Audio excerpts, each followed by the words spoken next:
Mickey Rourke. Mickey Rourke. So Mickey Rourke was in Iron Man 2. Iron Man 2 was terrible. Terrible. Yeah, it was not a good film. 3 wasn't any better. Wasn't 3 the one with... 3 was the PTSD one. One where I don't know who the villain was. Was it the Mandalorian? Is that 3? Not the Mandalorian, no. No, whatever. The Manchurian Candidate, I don't know. Yeah. The guy that was a Ben Kingsley was the... Yeah. Was that supposed 3? to be... That was 3, yeah.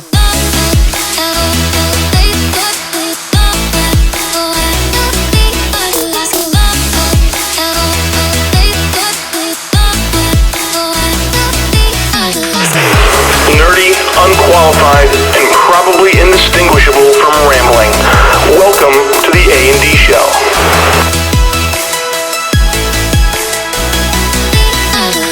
Hello, and welcome to the A&D Show. I'm David. I'm Austin. And we're back. Welcome to season 3. This is... Is it 3? Are we on 3?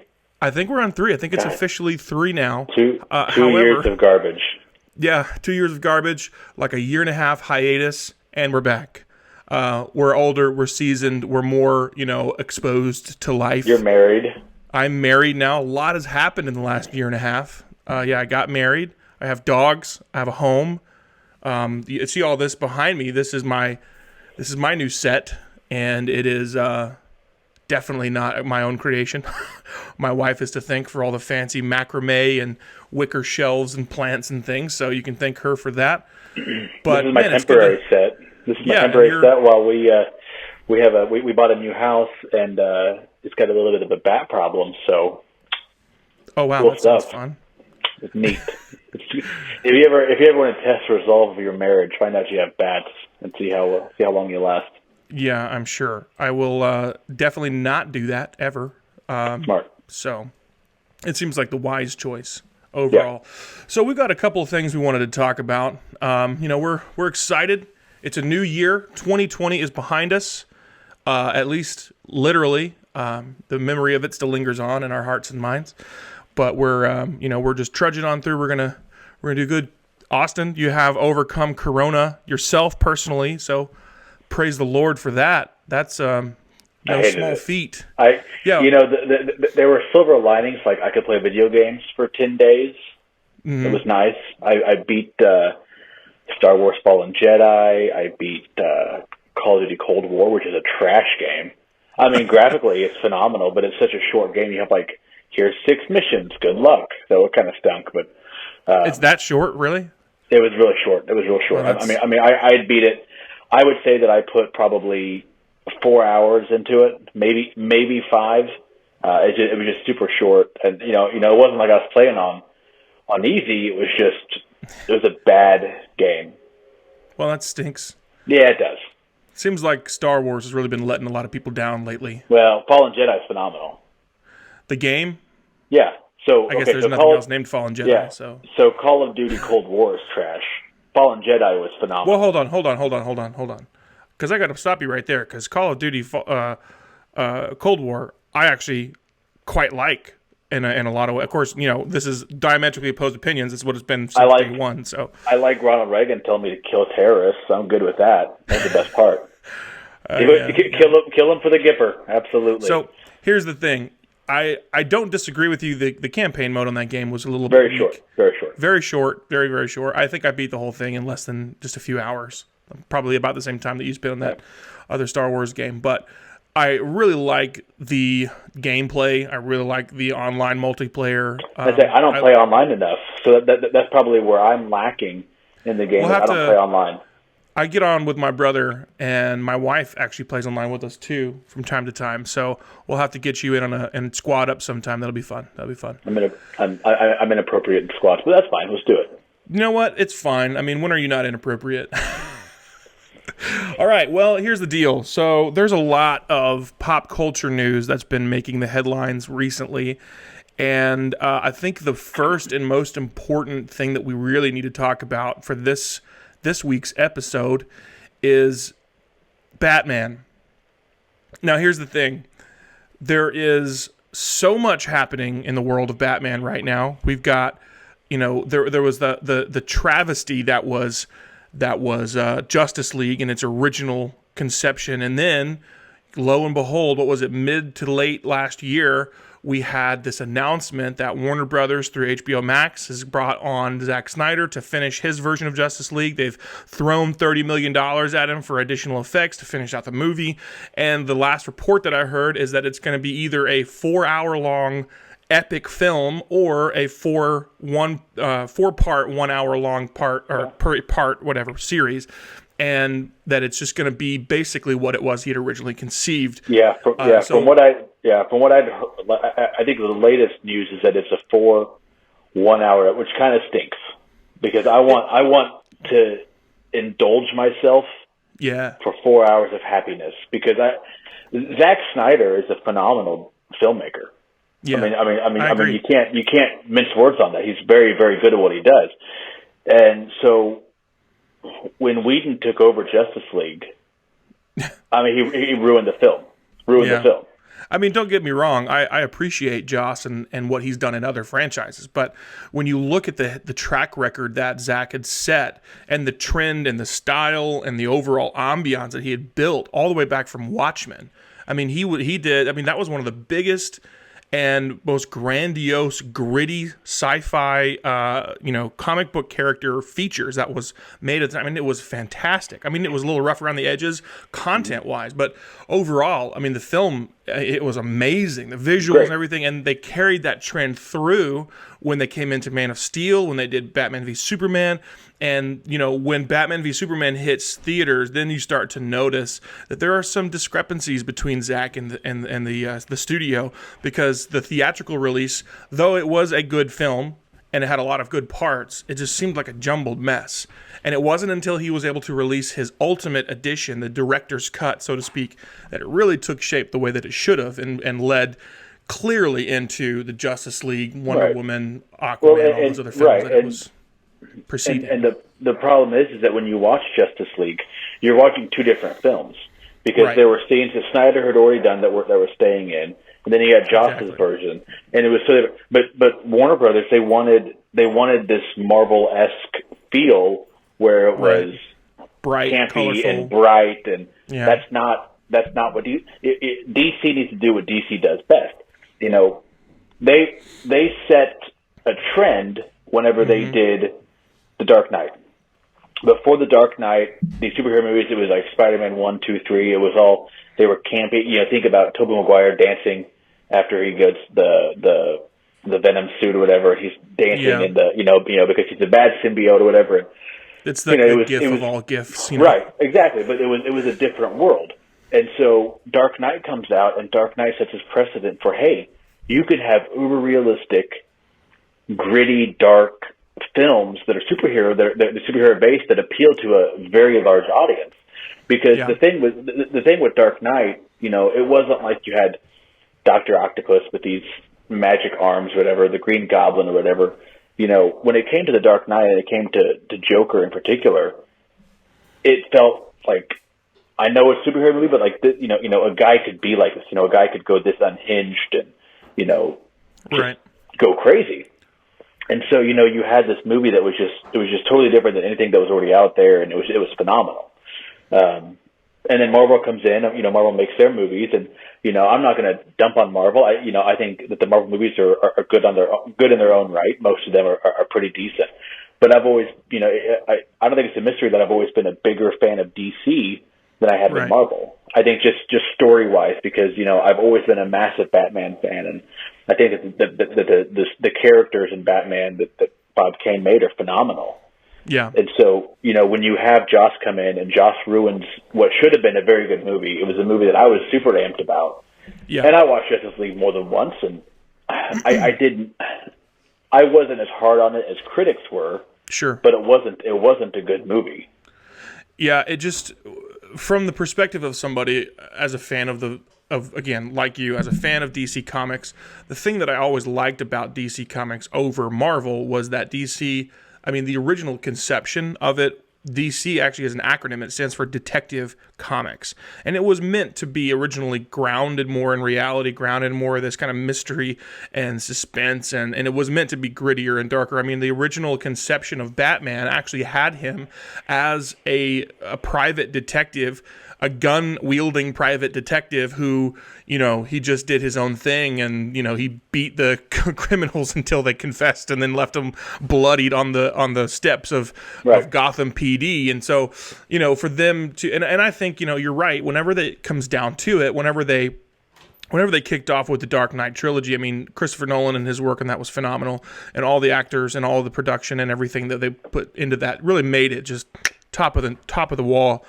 But I would even argue to say that it started, that trend of darker, grittier DC comic movies actually started even earlier by about a decade and a half back whenever the original Batman with Michael Keaton came out, with Tim Burton at the helm and Danny Elfman's soundtrack and these dark, gritty kind of, it just felt dirty, watching it, not in a perverse way, but just kind of felt like it was been smeared with dirt, and I just loved it.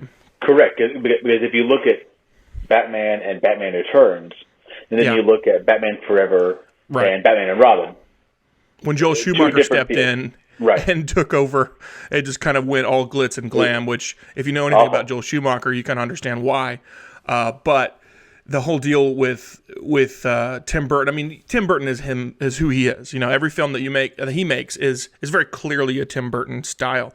But that was one of the first comic book character movies that just was dark and gritty. And I think even when Christopher Nolan took the helm with Batman Begins and that entire trilogy, I think that he actually kind of leaned into that dark grittiness a little bit, might have taken even some inspiration from it when he kind of took that perspective of, all right, this needs to be a little bit more grounded in reality. This needs to be a little bit of a different take. I mean, up to that point, when was the first one? Was it 2008 for Batman Begins? Is that when that one came out? About. Yeah, somewhere in that era. And I think, if I recall, let me do a quick boopity-boop. See, that was the big. That's what's always been my hang-up with Warner Brothers, is that when something doesn't do well, they change direction 100%. So you had Batman Returns, which was not a huge success by any stretch of imagination, and they thought that it would be. So then Batman Batman and Robin, Batman Forever, those now come out, and they're going completely 180 on those. And they kind of felt like they they parodied the original 60s TV show, but then tried to merge the 80s Batman with the 60s Batman into this early 90s kind of monstrosity, and it just didn't work. Right, and then we told the same thing, but the same thing happened here, because you had Man of Steel, which wasn't a bad movie, but it was much better than Superman Returns. For sure. I like Superman Returns, but I'm a garbage human. We all know that. You are, but that's the thing. So what they wanted to do, but it didn't help having Marvel have this massive mainstream success. But you saw Iron Man 2. Okay, that was the one that had what's the face from the wrestler? Wasn't it? Who was the bad guy Iron Man 2? That bugged me. I can't remember his name. Mickey Rourke. Mickey Rourke. So Mickey Rourke was in Iron Man 2. Iron Man 2 was terrible. Yeah, it was not a good film. 3 wasn't any better. Wasn't 3 the one with 3 was the PTSD one. One where I don't know who the villain was. Was it the Mandalorian? Is that 3? Not the Mandalorian. No. No. The whatever. The Manchurian Candidate. I don't know. Yeah. The guy that was Ben Kingsley was supposed to be. That was 3. Yeah. Right. So you had 2 stinkers in a row. Okay. Yeah. And they didn't change course. It's like, hey, we have a story to tell, and we're going to let our team tell the story that they want to.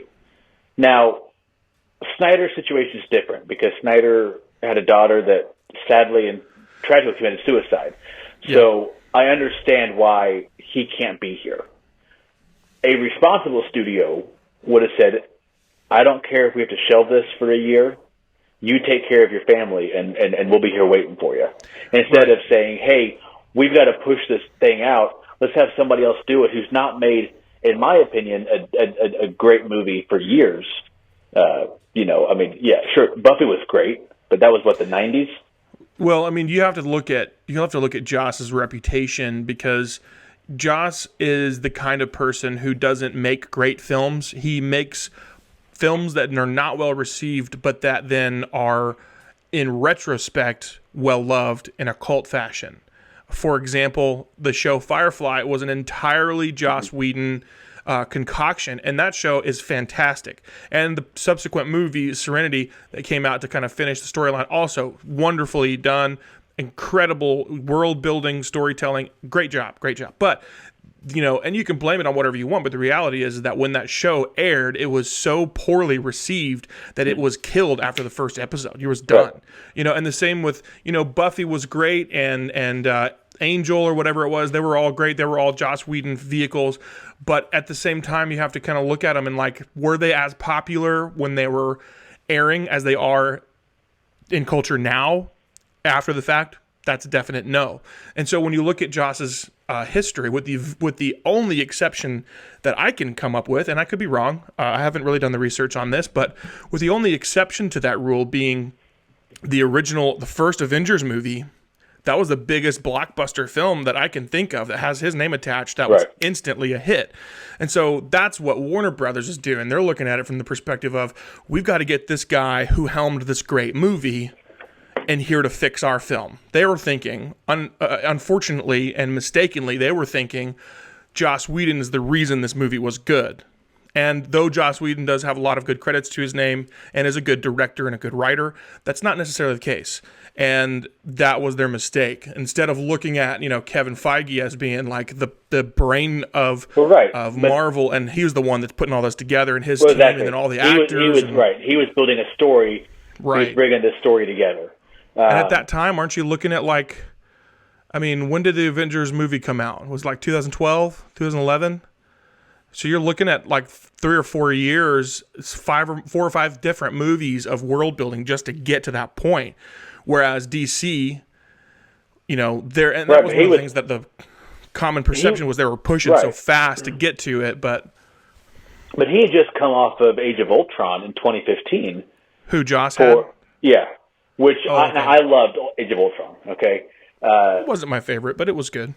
Right, but probably part of your main issue with Age of Ultron was probably the dialogue of Ultron. The Ultron dialogue was terrible in the movie, but overall, Age of Ultron was not a commercial. Did it bring in money to the studio? Yeah, it did. Of course it did. It's a Marvel movie. They're all going to, even if they are trash, Captain Marvel. But when you sit there, shots and fired. Jeez. I've got other thoughts on this, but that's another episode. But he had just come off of Age of Ultron. He did one episode of S.H.I.E.L.D. He did the Avengers. But other than that, Dollhouse, 3 episodes. 2 episodes of The Office. He did Serenity, Angel, Buffy, Firefly, etc. But he was not this great panned director, and so he comes in, they bring him in, and he just ruins what should have been a phenomenal movie. Yeah, I'm still bitter about how bad that movie was. Right. For the record. But so here we are. We're on the helm of Zack and the imminent release of we're about a week and a half away from the release of this Zack Snyder's original vision for Justice League. I'm super pumped about it. I've been trying unsuccessfully so for the last almost a year. About 8 months or so that my wife and I have been married. That I've been trying to get her ever since I heard about this Zack Snyder's Justice League. That was definitely going to happen. I've been trying to get her to sit down with me and watch all the movies leading up to it so that we can enjoy it together. I don't think it's going to happen. We did watch Man of Steel. My wife, she did my like wife won't either. My wife doesn't even like movies. I don't know what I'm married into. I guess I should have known this whenever we got married, and I guess I probably did subconsciously. But it's one of those things. She doesn't like movies that are super intense. And that's the paragon of Zack Snyder's films. Everything that he makes is really gritty and just in your face and the whole time. And I love it. Right. I love it. You know, I'm a bit of a metalhead when it comes to music. I love things to be, you know, just popping and aggressive and going and everything. And it's just kind of like, you know, that's just who I am. Unfortunately, my wife does not share that sentiment. So, but we're at this cusp of this being released. I'm super excited about it. But in tandem with that, we've got a solo Batman film that's supposed to be coming out. Cannot wait. And yeah, and I agree with you there that it is shaping up through the rumors and through the teaser trailer they put out. It's shaping up to be in what could possibly be the Batman film to unseat Christopher Nolan's Batman as the best Batman film ever made. And I'm super excited about it. It comes out, well, before we go too much further, let me say this. I'm so excited for this movie to come out that every time that I get news about it being delayed, it just really is upsetting. And so that's how I feel about the new Bond movie. Right. So every time I hear about No Time to Die being delayed, I'm like, oh my gosh, please. Right, and because of Corona, everything has already been delayed so long anyway. And then I just read an article. It's probably been about a week and a half ago that I read that was like, Batman movie delayed again. And I was like, are you kidding me? Because it was supposed to come out. The last delay had pushed it from, I don't remember. It was supposed to come out like late last year. And then the delay pushed it to early this year. And then they had another delay earlier, like in January or so, that pushed it back to, I think it was either like the late summer or early autumn was when it was going to be released this year. And I was super excited about it. And then next thing you know,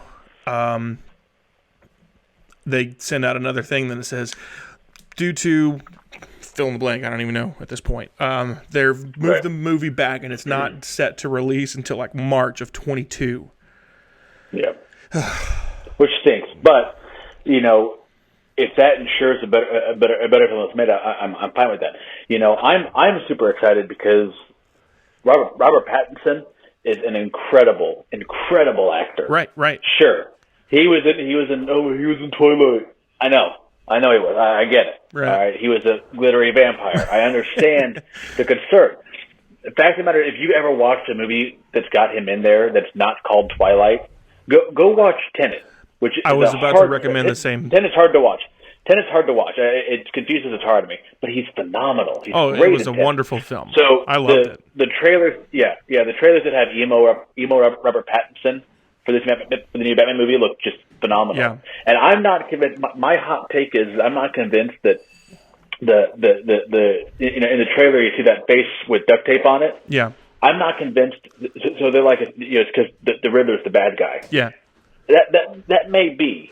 But I'm pretty certain that Hush is in this movie. Hush? And so if you don't know who Hush is, Hush was a character that what he would do is he would kill people and he would cut off part of their face, and he because he wanted to make a mask that resembled Bruce Wayne.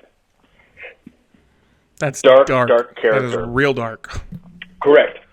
But the duct tape, there's more to it, I think, than just this is the Riddler's person. I think that I don't know. I'm certain Hush is in this movie. So you heard it here first. I truly believe this. Hashtag prediction time. Which I'm excited about that. If you've ever played the Arkham games, I think Arkham Knight. I think no, it was Arkham Knight that had. Yeah, I'm pretty sure Arkham Knight that had Hush in it. There were like little side quests that you would go on, which those are really good games too. If you've never played them, the Arkham games that Rocksteady did, those were amazing games as well. But I digress. I think that this will, at least from the year 2000 on, this will be at very worst the second best Batman film, right behind Dark Knight. It's a tall order to supplant the Dark Knight. All right, the Dark Knight is legitimately one of the 20 to 30 best films of all time. even if you don't like superhero movies, I don't care what he says. It's a legitimate best of all time movie. Right. So if you scrape out all the stuff that is just the best movie because of its agenda, because of the things, the political opinions that it forwards. But not only that, but you've got movies from the 30s and 40s. They're like, this is just such a good movie. It's like, okay, maybe for my great grandpa, it's like one of the best of all time. Okay, ask anybody in their 40s what the best movies of all time are, unless it's some kind of like film major that I don't own a TV. They're not going to have half those films on their list. Okay, right. If you're talking about, it should be okay. The top 100 movies of the last 50 years. I'll let you go back to the 70s, okay? I'll let you go back to 1970. Yeah. But that's about as far as you should be able to go. Because, frankly, I'm not going to go watch a movie from 1964 because you said it was good, because your art teacher said it was a phenomenal movie and really spoke to her. I don't care. I will say, in the world of film, I think that it's important to note that films made before a certain period were less art-driven. Well, they're all being canceled anyway, so who cares? And less agenda-driven, and they were more like nostalgia-driven, right? Most people who look back at films made pre-1960 or pre-1965-ish, films made before that, most of them are going to be films that people are going to look on fondly because they remember watching that as a kid. And it's not because it was a good movie; it was because it was part of their childhood. Like a Christmas Story. It's a trash movie. It's a terrible movie. It's dumb. So is but Elf. It's great. Elf is bad also. Okay, hold on. Let's not get on a rant here. Because I know you, and I know it's a bad movie. I know that you're just going to rail on one of my favorite films. The first time you watch it, it's great. Elf, the third or fourth time, is not that funny. I'm sorry.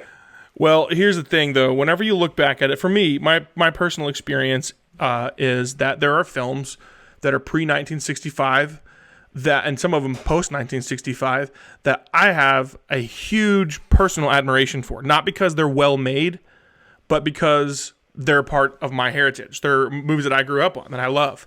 Not because I'm old, but because my parents were old souls, and so am I. And so I'm not that old. It's true. I'm younger than you, Austin, by at least a couple of years. I hit 36 this past week. It was phenomenal. I fell down my in-law stairs. 36. 36. Wow, 3 years past the death of Jesus. Congratulations, my friend. That's huge. I turned 32 this year. My brother, I actually texted my brother the other day. This is off topic, but I texted my brother and I said, hey, he actually turned 33. I think it was last week. And I texted him and I said, hey, bro, happy crucifixion birthday. I'm sure he appreciated that. Yeah, he did. It was weird. Anyway, but here's the thing. If you take out everything that is nostalgia, everything that is political driven, because here's the thing that really irks me when it comes to what is commonly conceived as the best films of all time. Didn't need that many quotations, but it's fine. The films that society looks at and they're like, this is the best film ever made. They look at it and they're like, this is the best film because of what it does for humanity, because of what it touts, because of what it brings enlightenment to or about, because of the agenda that it forwards. Right. That's what critics and that's what the media would like us to believe is what makes a good movie. But I disagree on such a vehement level, because filmmaking was never meant to be this political vehicle to get your opinions and make people believe what you want to believe. It was meant to be a storytelling technique. Mm-hmm. The same way that chronicling history was one of the earliest uses for writing and for story or whatever, but it was about telling the story. It wasn't about forwarding an agenda. It was about telling a story. And so, if you take out all the political agenda, if you take out all the nostalgia, and then you just kind of boil it down to what is great storytelling and what makes an exciting and energetic and well-made film, then there really can't be, there's going to be a pretty big difference between what we look at as the best films ever made versus what is listed on whatever list site, Right. or What Culture puts out, or Watch Mojo puts out 10 best movies of all time, that kind of stuff. Like, what we believe and what they put out there are going to be completely contrasted, because we're looking at it from strictly an artistic perspective, rather than just and good storytelling, rather than just a political agenda or whatever Right. the case may be. So, but I'm super pumped for this film. I'm excited to see, like you, I was excited for Matt Reeves to be announced as director. His work on the Planet of the Apes trilogy was phenomenal. That third Planet of the Apes, what was it? War for the Planet of the Apes, is that right? I think so, yeah.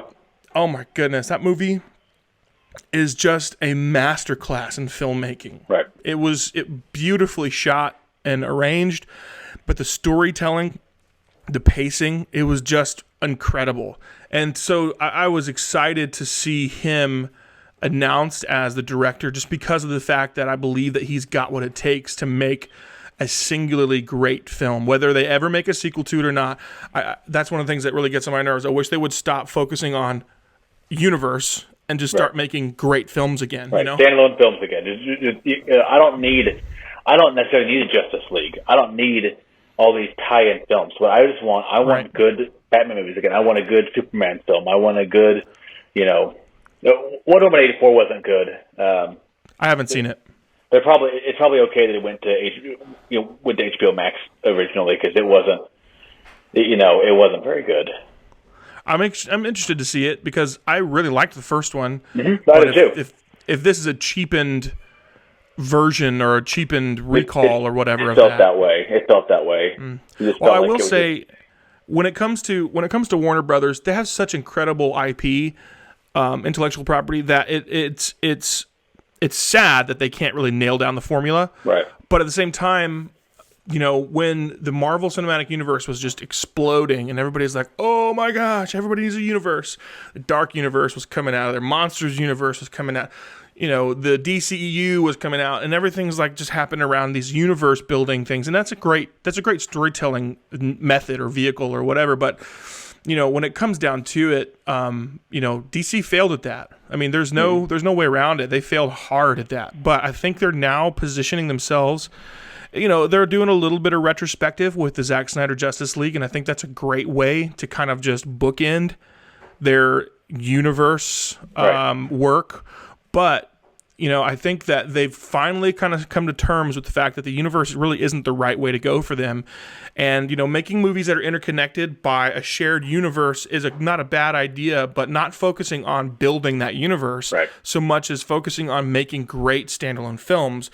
And that's what they did. Aquaman, like it or hate it, it was a well-made and it was a great movie by itself. Right. Wonder Woman, same thing. It was a great movie by itself. Shazam, it was a great movie by itself. And now we're positioned, Joker, another one that was just a phenomenally well-made movie, and it didn't have anything on the surface to do with any of the other DCEU movies, and, seeing it in that light and watching DC just kind of strip back from their, universe building methods, I think it's the right move for them, And if this Matt Reeves Batman film comes out and blows our minds like we both obviously expect it to, I think it'll be and again a further confirmation that doing universes is kind of a way of the past. Marvel's basically got a handle on it, and they really can't step away from it in any way. I would be surprised, honestly, to see a Marvel vehicle that is not connected to the MCU at this point and it be successful. Which makes me excited for next week's episode whenever we talk about. I've got thoughts on WandaVision. Thoughts I had, and I can't do it yet. I gotta wait till next week because I had. No, I'm gonna wait.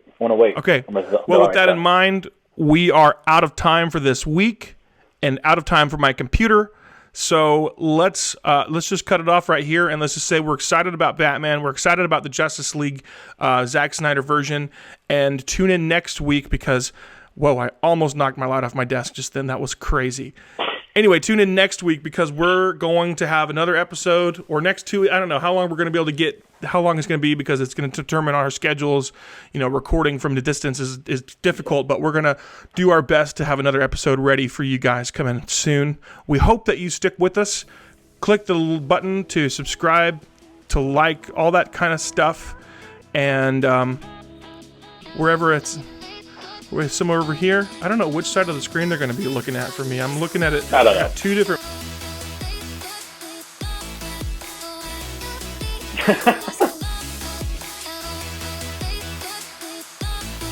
It's good to be back. We look forward. Well, I guess it's just me then. David's gone, and so we look forward to seeing you guys start having big back. I ruined it. My brain, no work. Ouch.